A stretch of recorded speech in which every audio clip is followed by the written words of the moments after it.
Hello दोस्तों, welcome to my channel. UPPCS mains का paper चल रहा है जिसमें आज हम डिस्कस करेंगे CS1 पेपर के बारे में। पेपर 3 है आपका, ठीक है।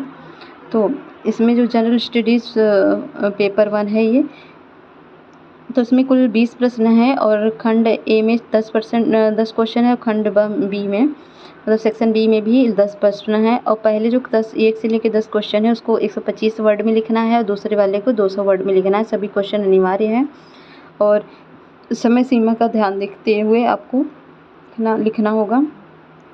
पहला क्वेश्चन है, वैदिक साहित्य का परिचय दीजिए। Give an account of an Vedic literature.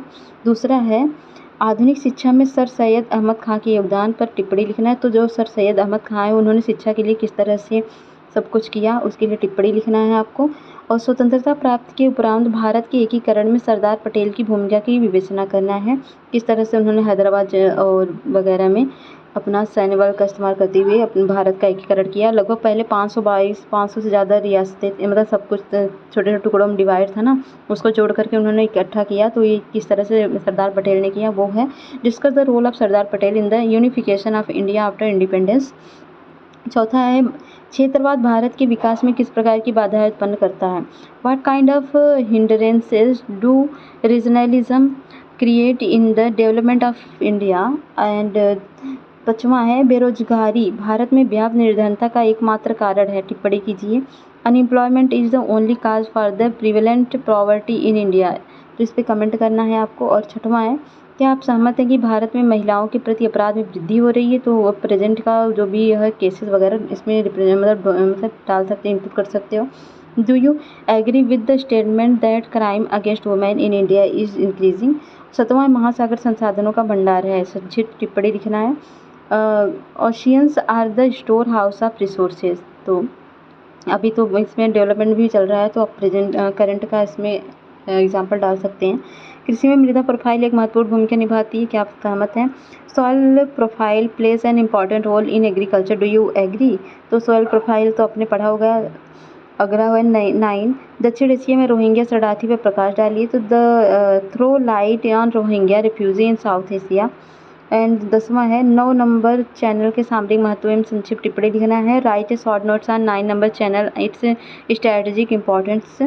और सेक्शन बी में कौन सा क्वेश्चन है, नागर शैली के मंदिरों की वास्तुकला विशेषताओं का वर्णन कीजिए। Describe the architectural feature of the temple of नागर स्टाइल्स। और 12वां है, 1857 के स्वतंत्रता संग्राम के वैचारिक आयामों को रेखांकित कीजिए। Underline the ideological dimension of the uprising of 1857। Germany के एकीकरण बिस्मार्क की भूमिका। तो वर्ल्ड हिस्ट्री से एक क्वेश्चन यहाँ पे दिखा। Evaluate the role of Bismarck in the unification of Germany. Corona महामारी काल में भारतीय संस्कृति ने विश्व को किस प्रकार से प्रभावित किया। How did Indian culture affect the world during corona pandemic period. तो कोरोना वाला क्वेश्चन अभी तक पूछ रहा है। 15वां है, महिला सशक्तिकरण महिला संगठनों की भूमिका का मूल्यांकन कीजिए। Evaluate the role of the women's organisation in women's empowerment. और 16वां है, शहरीकरण की प्रक्रिया समाज के विकास का विनाश है। अपना मत लिखिए। The process of urbanisation lead to development of devastation in the society, right your view. और 17वां है, भारत में आंतरिक मानव प्रवास के कारणों एवं परिणामों की व्याख्या कीजिए। तो discuss the causes and consequences of internal human migration in India. Internal और एक्सटर्नल क्या होता है ये बताएंगे आप। 18वां, भारत में एल नीनो और दक्षिण पश्चिम मानसून के बीच संबंधों की व्याख्या कीजिए, उनकी कृषि पर प्रभाव बताइए। Discuss the relationship between El Nino and south east monsoon in India and impact on agriculture. तो बहुत ही ज़्यादा प्रभाव होता है। 19वां है, शीतोष्ण चक्रवात पर एक संक्षिप्त टिप्पणी लिखिए, यह भारत को कैसे प्रभावित कर रहा है। Right A short notes on temperate cyclones, how it impact the India. सब करंट की न्यूज है ये भी। तो भारत की खनिज विकास नीति की व्याख्या कीजिए। Discuss the India's mineral development policy. तो ये रहे लगभग 20 क्वेश्चन। तो इसमें से कौन कौन से क्वेश्चन आपने किए और इसका अगर आप लोग एनालिसिस चाहते हैं इसके लिए आप हमको कमेंट करिएगा। तब तक मिलते हैं नेक्स्ट वीडियो। तो तब जय हिंद, जय भारत।